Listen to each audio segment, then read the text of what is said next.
नमस्कार, बुलेटिन में आपका स्वागत है। मैं हूं आपके साथ आशा सरमाल। चलिए शुरुआत करते हैं उत्तराखंड से जुड़ी खबरों की। सबसे पहले आज की आपको ताजा खबर दिखा देते हैं, क्योंकि सुबह से ही इस खबर पर हर किसी की नजर बनी हुई है। यूसीसी ड्राफ्ट कमेटी के अध्यक्ष यहां पर न्यायमूर्ति रंजना प्रकाश देसाई ने आज यूसीसी ड्राफ्ट मुख्यमंत्री पुष्कर सिंह धामी को सौंप दिया है और ये ड्राफ्ट सेवक सदन में आयोजित एक कार्यक्रम के दौरान कमेटी ने मुख्यमंत्री को सौंपा है।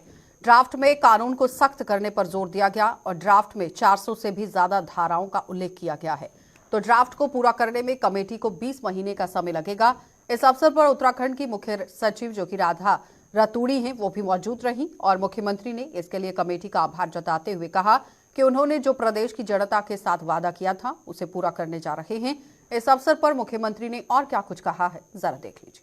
मैं सबसे पहले तो आप सबका धन्यवाद करता हूं कि आप सबके द्वारा लगातार जब हमने पहली बार विधानसभा का उत्तराखंड का जो आम चुनाव हुआ था, उस चुनाव के समय आप सबके समक्ष हमने ये संकल्प रखा था, हमारे प्रधानमंत्री आदरणीय नरेंद्र मोदी जी के मार्गदर्शन में और उन्हीं की प्रेरणा से हमारी पार्टी ने ये संकल्प पत्र उत्तराखंड की देवतुल्य जनता के सामने रखा था कि नई सरकार के गठन होते ही हम सबसे पहले कोई काम करेंगे तो वो समान नागरिक संहिता को लाने के लिए कमेटी बनाने का काम करेंगे। उस दिशा में हम आगे बढ़ेंगे और हमने कमेटी का गठन किया और जो हमने वायदा किया था उस वायदे को आगे बढ़ाया सरकार गठन के बाद और 5 सदस्यीय कमेटी बनी।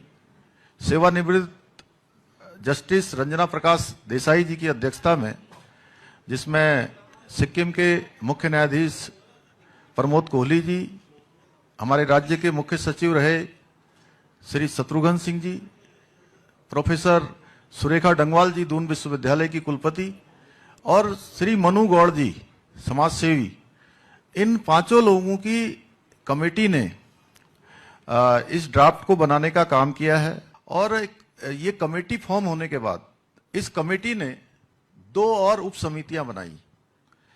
2 उप समितियां बनाई जिसमें कि इसका प्रारूप तैयार करने के लिए और एक जनसंवाद कार्यक्रम करने के लिए।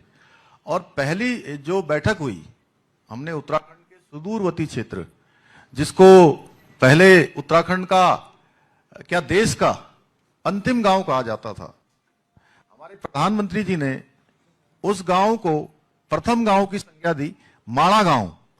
और माणा गांव से हमारे जो जनजातीय समूह के लोग थे उनके साथ संवाद हुआ और संवाद में लगातार पूरे प्रदेश के अंदर 43 स्थानों पर जन संवाद के कार्यक्रम हुए। लोगों से उनकी राय ली गई, उनके विचार जाने गए।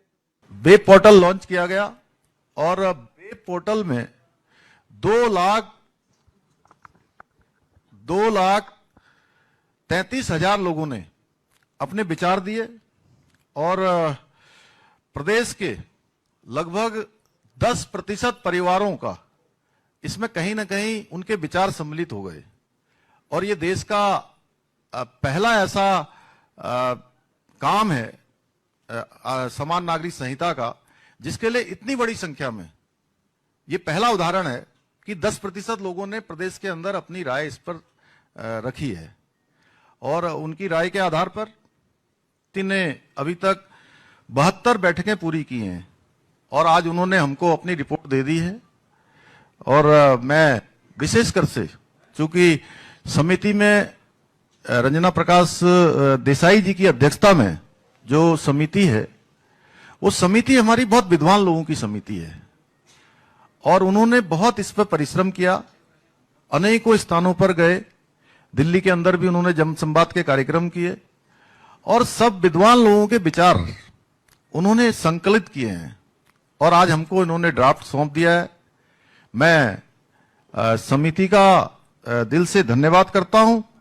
और अब ये ड्राफ्ट, जिसकी लंबे समय से सभी लोगों को प्रतीक्षा थी, आप सब भी लगातार पूछते रहते थे कि कब समिति ड्राफ्ट देने वाली है, तो वो शुभ दिन आ गया। और वो शुभ दिन, ये भगवान सूर्यदेव जब उत्तरायण में आए तो हमेशा से मान्यता रही है कि हमारे सारे मंगल कार्य शुरू हो जाते हैं, अच्छे काम शुरू हो जाते हैं। देवताओं के दिन आ जाते हैं और ये देवताओं के दिन प्रारंभ हो गए। एक तरफ हमारे आदरणीय प्रधानमंत्री नरेंद्र मोदी जी के नेतृत्व में भगवान राम की प्रतिष्ठा राम जन्मभूमि पर हो गई, नया बजट भी आ गया, नए काम भी शुरू हो गए और आज हमने भी जो संकल्प लिया था और जो उत्तराखंड की देवतुल्य जनता के साथ हमने जो वायदा किया था कि हम इस काम को पूरा करेंगे, तो आज वो काम हमारा लगभग ड्राफ्ट मिलने से आगे बढ़ गया है। यूसीसी ड्राफ्ट कमेटी ने आज यूनिफॉर्म सिविल कोड का ड्राफ्ट सौंप दिया है और जिसको लेकर विपक्षी पार्टियां भी लगातार हमलावर हैं और यूसीसी का ड्राफ्ट मिलने पर आगे की रणनीति बनाने की बात कर रहा है। तो बताते चले कि कांग्रेस प्रदेश अध्यक्ष करण बाहरा ने यहां ये कह दिया कि यूनिफॉर्म सिविल कोड जो कि भाजपा का चुनावी मुद्दा रहा है, वे चुनावी समय पर ही इसको बार बार हवा देते रहे हैं और 2024 लोकसभा चुनाव के मद्देनजर और देश प्रदेश के महत्वपूर्ण मुद्दों से ध्यान भटकाकर यूसीसी पर केंद्रित किया जा रहा है।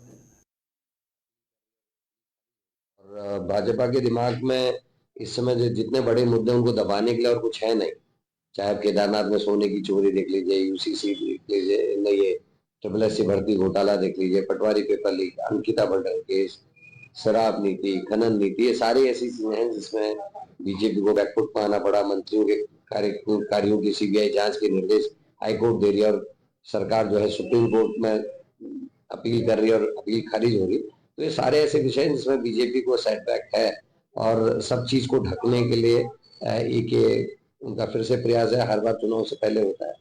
लेकिन हम देखेंगे आर्टिकल 14 से लेकर 30 तक जितने संविधान में धाराएं दी गई हैं वो सब कुछ ना कुछ आपको बताती हैं, आपके अधिकार देती है, आपके कर्तव्य बताती है।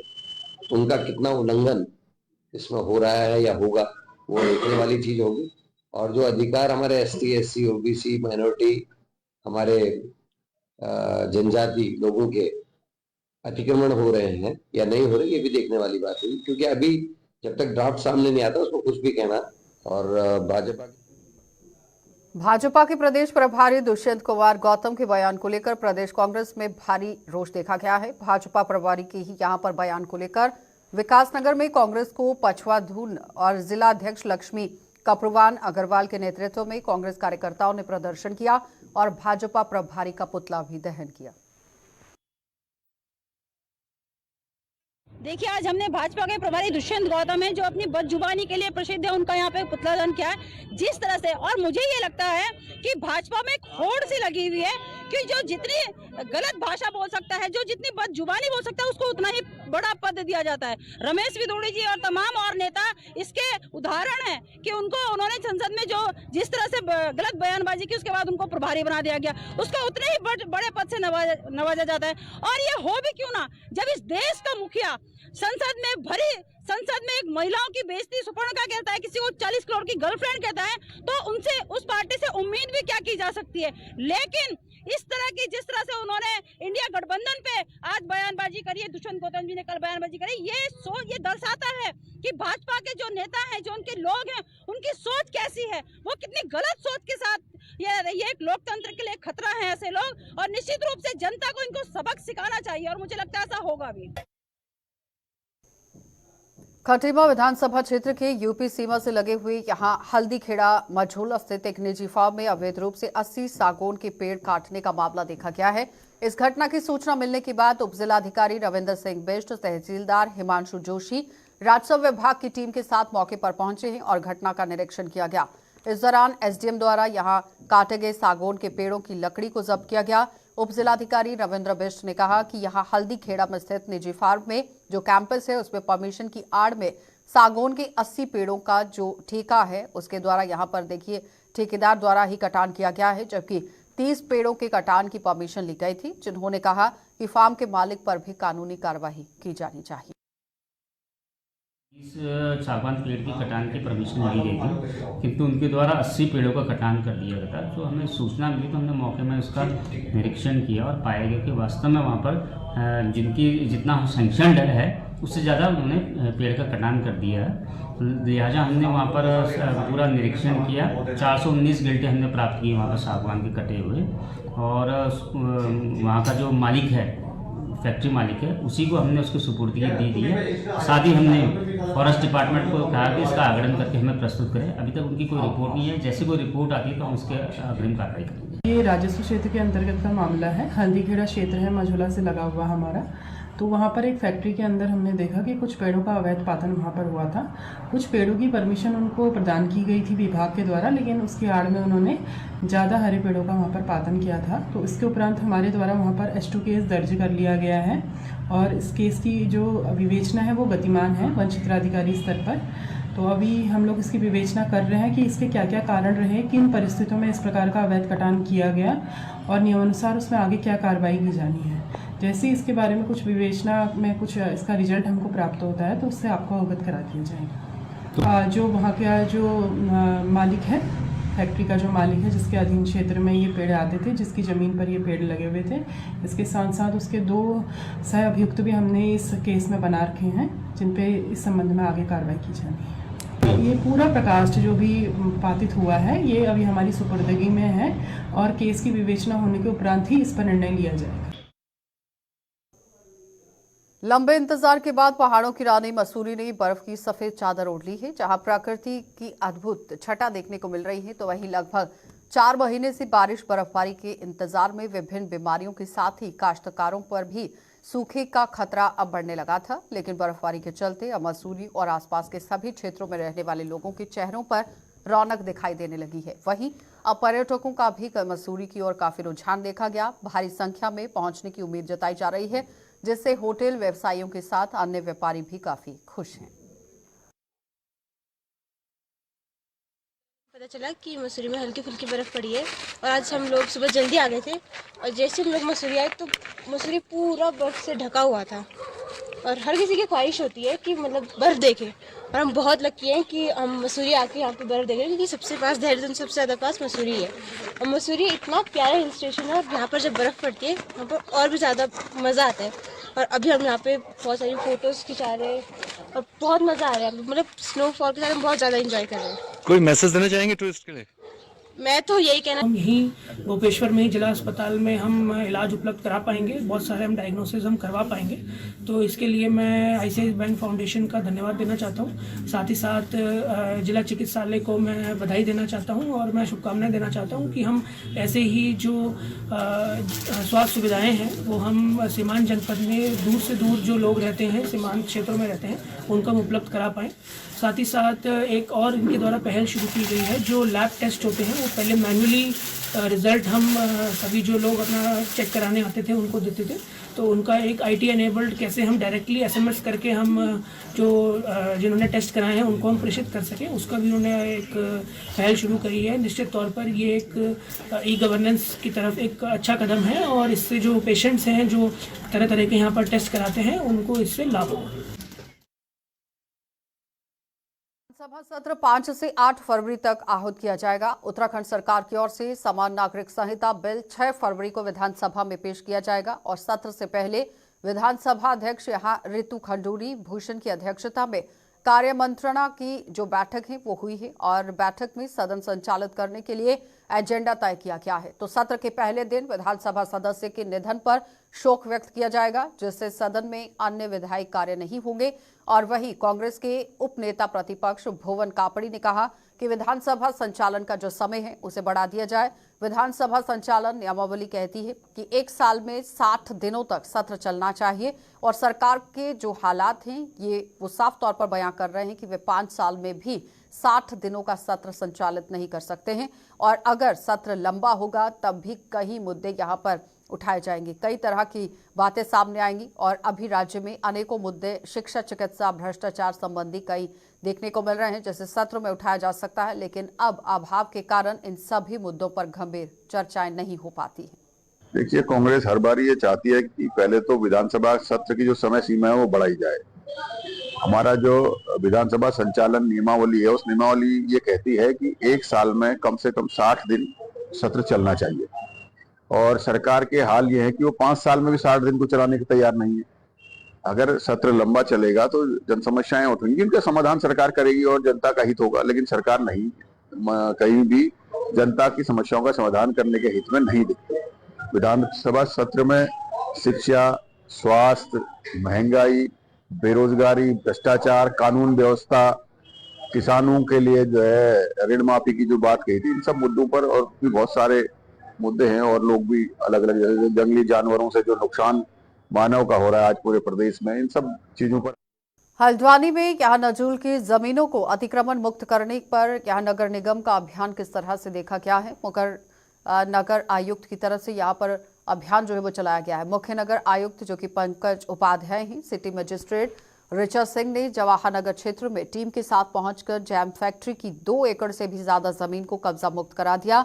नगर निगम की टीम ने भारी पुलिस फोर्स के साथ मौके पर कब्जा कर लिया और नगर निगम की जो जेसीबी है उन्होंने निर्माण कार्य को तोड़ते हुए नजूल भूमि को कब्जे में लेने का भी काम किया है। अब तक शहर में 3 जगहों पर 6 एकड़ से भी ज्यादा जमीन का कब्जा मुक्त करा दिया गया है। मुख्य नगर आयुक्त पंकज उपाध्याय का कहना है कि नजूल की ओर से जमीनों को भी चिन्हित किया जा रहा है। सरकारी भूमि पर जहां भी अतिक्रमण होगा उसे बख्शा नहीं जाएगा। आगे भी कब्जा हटाने का अभियान इसी तरह से जारी रहेगा। जैम फैक्ट्री की लीज समाप्त हो गई थी, फ्री होल्ड नहीं है, नजूल जमीन है। नगर निगम को इसकी आवश्यकता है, नगर निगम का विस्तार हो गया है, नगर निगम को गाड़ियां खड़ी करने की जगह नहीं है। इन सभी तथ्यों को दृष्टि रखते हुए काफ़ी पहले एक पत्राचार किया गया था जिलाधिकारी महोदय से, तो उसमें सहमति बनी कि इसका उपयोग राजकीय हितों में किया जाए, जनहित में किया जाए। इसके दृष्टिगत आज हमने इसको भौतिक रूप से इसको अपने कब्जे में ले लिया है और जो लोग यहाँ अवैध रूप से रह रहे थे उनको निकाल दिया है।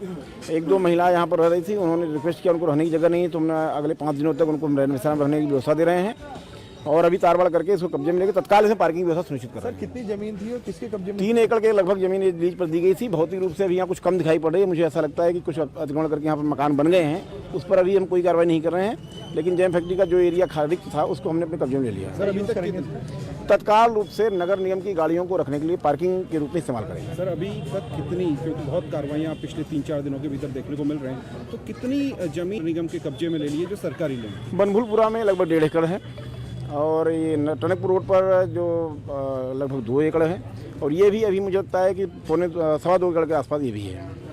तो अभी मैं और देख रहा हूँ जो भी बड़े पीस ऑफ लैंड रिक्त पड़े हुए हैं, कम से कम पहले रिक्त तो कब्जा प्राप्त कर लिया जाए। तो अभी मैं सर्वे करा रहा हूँ और जहाँ पर भी हमें ऐसी ज़मीन दिखाई पड़ेगी उसको अपने कब्जे में लेंगे और राजकीय हितों में, जनहित में उसका उपयोग करेंगे। नगर निगम की टीम लगातार जो नजूल भूमि है उस पर अपनी जो लोगों ने अवैध तरीके से उनको खरीद फरोख्त कर रहे हैं, बेच रहे हैं, उन पर कार्रवाई करते हुए कई ज़मीनों को अपने कब्जे में लिया है।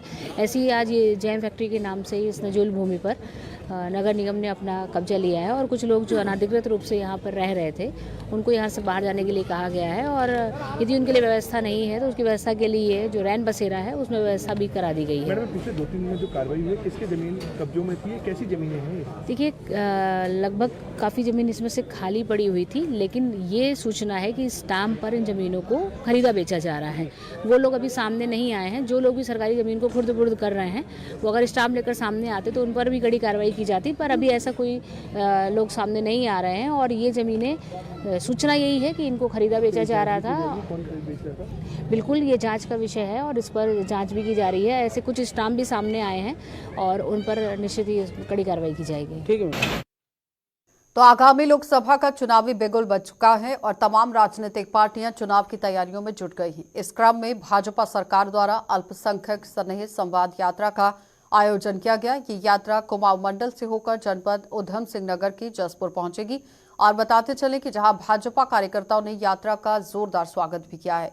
तो इस दौरान पूर्व विधायक शैलेंद्र मोहन सिंघल ने निवास स्थान पर अल्पसंख्यक समुदाय के लोगों के साथ संवाद कार्यक्रम का आयोजन किया, जिसमें भाजपा सरकार द्वारा जन कल्याणकारी योजनाओं की जानकारी लोगों को दी गई। वहीं भाजपा अल्पसंख्यक मोर्चा के प्रदेश अध्यक्ष इंतजार हुसैन ने बताया कि देश के प्रधानमंत्री नरेंद्र मोदी ने अल्पसंख्यक समाज के लिए अल्पसंख्यक स्नेह संवाद यात्रा का कार्यक्रम किया है, जिसकी शुरुआत 27 जनवरी से हुई है और आगामी 10 फरवरी को इस कार्यक्रम का समापन होगा। यह भी बताया गया कि मुख्यमंत्री पुष्कर सिंह धामी ने जिस तरह से प्रदेश में चौमुखी विकास किया है, देश के प्रधानमंत्री हो या फिर मुख्यमंत्री, सबका साथ सबका विकास, सबके प्रयास के साथ काम किया गया है। जनप्रिय और लोकप्रिय 140 करोड़ देशवासियों के परिवारजन के नेता आदरणीय नरेंद्र मोदी जी ने देश के अंदर अल्पसंख्यक समाज के लिए अल्पसंख्यक स्नेह संवाद यात्रा का कार्यक्रम दिया है। निश्चित रूप से 15 दिन का कार्यक्रम है, जिसका शुभारंभ 27 जनवरी से हुआ था। जिसका समापन 10 फरवरी को होना है। अभी हमारी कुमाऊं की यात्रा समापन की ओर है। गढ़वाल की यात्रा कल प्रातः 10 बजे से प्रारंभ हो जाएगी और इस अल्पसंख्यक स्नेह संवाद यात्रा का उद्देश्य है अपने अल्पसंख्यक समाज को जोड़ना। अल्पसंख्यक समाज ने बड़ी संख्या में भारतीय जनता पार्टी के लोकप्रिय प्रधानमंत्री नरेंद्र मोदी जी की योजनाओं का लाभ लिया है। हमारे मुख्यमंत्री आदरणीय पुष्कर सिंह धामी जी ने प्रदेश के अंदर जिस प्रकार से चहुमुखी विकास किया है, चाहे वो नकल विरोधी कानून हो, चाहे वो महिलाओं को सशक्तिकरण बनाने का काम हो, चाहे सड़कों का चौड़ीकरण हो, चाहे युवाओं को रोजगार देने का काम हो, इस प्रदेश के मुख्यमंत्री पुष्कर सिंह धामी जी और देश के नेता आदरणीय नरेंद्र मोदी जी ने सबका साथ, सबका विकास, सबके प्रयास के साथ काम किया है। भारतीय जनता पार्टी का एक संकल्प है, पंडित दीनदयाल उपाध्याय जी का संकल्प है, अंतिम पंक्ति में बैठे व्यक्ति तक की योजनाएं पहुंचनी चाहिए। आज 10 वर्षों के अंदर जिस प्रकार से देश का सबसे अधिक दलित, शोषित, वंचित, गरीब, मजदूर, अल्पसंख्यक समाज को भारतीय जनता पार्टी ने योजनाएं दी हैं, उसमें चाहे उज्ज्वला योजना हो, सौभाग्य योजना हो, जनधन योजना हो, आवास योजना हो, हर घर नल, हर घर जल योजना हो, आयुष्मान कार्ड योजना हो, फ्री राशन की बात हो, फ्री वैक्सीन की बात हो, ऐसी सारी योजनाओं का लाभ लिया है। उत्तराखंड नहीं, पूरे देश के अंदर कोई अल्पसंख्यक समाज का कोई ऐसा परिवार नहीं है जिसको अल्पसंख्यक समाज को लाभार्थी नहीं बनाया है। हम एक अल्पसंख्यक स्नेह संवाद यात्रा के माध्यम से अल्पसंख्यक मुस्लिम भाई बहनों से निवेदन करने के लिए आए कि 2024 का चुनाव नजदीक है। भारत के प्रधानमंत्री नरेंद्र मोदी जी तीसरी बार प्रधानमंत्री बनने जा रहे हैं। आप अपना सहयोग कीजिए और बूथ स्तर पर जहां अल्पसंख्यक मुस्लिम क्षेत्र में रहता है वो भारतीय जनता पार्टी का सहयोग करे और तीसरी बार भारतीय जनता पार्टी की सरकार बने। उसमें आपकी सहयोग के रूप में जब प्रधानमंत्री नरेंद्र मोदी तीसरी बार प्रधानमंत्री बनेंगे तो निश्चित रूप से लाल किले से खड़े होकर कहेंगे कि जिस प्रकार से मैंने कहा था देश के 140 करोड़ देशवासियों और मुस्लिम देशवासियों, मैंने आपके हाथ में कुरान और कंप्यूटर दिया है और आप शिक्षित बनो, दीन की तालीम हासिल करो, दुनिया की तालीम हासिल करो। उसके बाद आपने भारतीय जनता पार्टी के पक्ष में मतदान दिया है, मैं उसका शुक्रिया अदा करता हूं। पर्यटन नगरी धनौल्टी में मौसम का पहला हिमपात हुआ है, जिससे होटल व्यवसायियों व किसानों के चेहरे खिल उठे हैं। इस बार क्षेत्र में काफी देर बाद देखिए सीजन की पहली बर्फबारी हुई है और धनौल्टी पर्यटकों का पसंदीदा पर्यटक स्थल है। और यूं तो पर्यटक गर्मियों के सीजन में काफी संध्या में धनौल्टी मसूरी घूमने के लिए पहुंचते हैं, लेकिन दिसंबर व जनवरी के महीने में भी पर्यटक बर्फबारी का मजा लेने के लिए धनौल्टी, कानाताल और बुशंगघाटा और साथ ही उनके साथ काफी संख्या में ये लोग आप देखिए। प्रदेश भर के ही राज्य के अस्पतालों में यहाँ रेडियोलॉजिस्ट की भारी कमी देखने को मिल रही है, जिससे देखते हुए स्वास्थ्य विभाग द्वारा पीपीपी मोड के जरिए सभी सरकारी अस्पतालों में अल्ट्रासाउंड कराए जाने के निर्देश दे दिए गए हैं। इस बात को लेकर उत्तराखंड की DG health doctor Vinita Shah ने कहा कि यहाँ प्रदेश के अधिकतर जिला और उप जिला अस्पतालों में रेडियोलॉजिस्ट उपलब्ध हैं और अब उनका प्रयास सीएचसी में यहाँ रेडियोलॉजिस्ट के पदों की भरपाई करना है। साथ ही उन्होंने कहा कि फिलहाल जिन सीएचसी में अल्ट्रासाउंड मशीनें वहां हैं, वहां आप देखिए रोटेशन के आधार पर जिला अस्पताल के ही रेडियोलॉजिस्ट को भेजकर अल्ट्रासाउंड करा दिया जाएगा। यानी कि अल्ट्रासाउंड की भी सुविधा अगर किसी को नहीं मिल पा रही है तो उस पर भी काम होगा।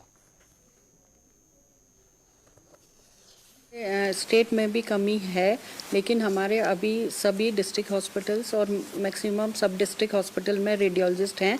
अब हमारा अगला प्रयास सीएचसी में रेडियोलॉजिस्ट के पद को क्रिएट किए जाने की हो रहा है। फिलहाल जहाँ जहाँ सीएचसी में हमारे अल्ट्रासाउंड मशीन है वहाँ पे हम जिला अस्पताल से रोटेशन के आधार पे रेडियोलॉजिस्ट को भेज के अल्ट्रासाउंड करवा रहे हैं। हमारे स्टेट में भी कमी है, लेकिन हमारे अभी सभी डिस्ट्रिक्ट हॉस्पिटल्स और मैक्सिमम सब डिस्ट्रिक्ट हॉस्पिटल में रेडियोलॉजिस्ट हैं। अब हमारा अगला प्रयास सीएचसी में रेडियोलॉजिस्ट के पद को क्रिएट किए जाने की हो रहा है। फिलहाल जहाँ जहाँ सीएचसी में हमारे अल्ट्रासाउंड मशीन है वहाँ पे हम जिला अस्पताल से रोटेशन के आधार पे रेडियोलॉजिस्ट को भेज के अल्ट्रासाउंड करवा रहे हैं। हमारे स्टेट में भी कमी है, लेकिन हमारे अभी सभी डिस्ट्रिक्ट हॉस्पिटल्स और रामनगर में एक युवक की संदिग्ध परिस्थितियों में सर के पिछले हिस्से में गोली लगने का मामला देखा गया है। घायल युवक को उपचार के लिए सरकारी अस्पताल में भर्ती कराया गया और इस घटना की सूचना मिलने के बाद पुलिस मौके पर पहुंची और मामले की जांच शुरू कर दी गई। घायल युवक की पहचान लक्की कश्यप निवासी मोहल्ला बांबाघीर के रूप में की गई है और घायल युवक लक्की कश्यप ने बताया कि अपने कुछ दोस्तों के साथ यहां एमपी इंटर कॉलेज की क्रीड़ा मैदान में बैठा हुआ था और इसी दौरान पीछे से 2 अज्ञात लोग पहुंचे हैं। तमंचे के साथ उन्होंने फायर कर दिया, मौके से फरार हो गए। वहीं इस मामले में अब कार्रवाई शुरू कर दी गई है।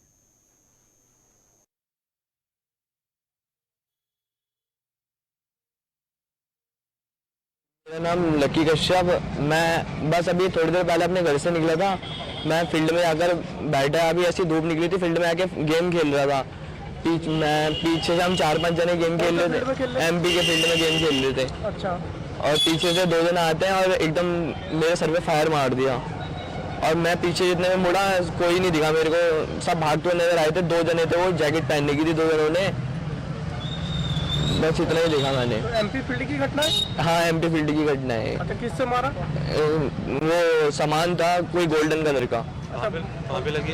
ये लग रही है, मतलब वो थी, बंदूक थी? हाँ। देखिए, अभी एक सूचना मिली थी कि लक्की नामक एक व्यक्ति को गोली मारने की सूचना थी, लेकिन हमारे द्वारा अभी जो मेडिकल और हॉस्पिटल से जानकारी की गई है, फायर आर्म इंजरी के कोई सबूत नहीं मिले हैं प्राइमरी ऐसा, और पूरी घटनाक्रम की हमारे द्वारा जांच कर आवश्यक वैधानिक कार्रवाई की।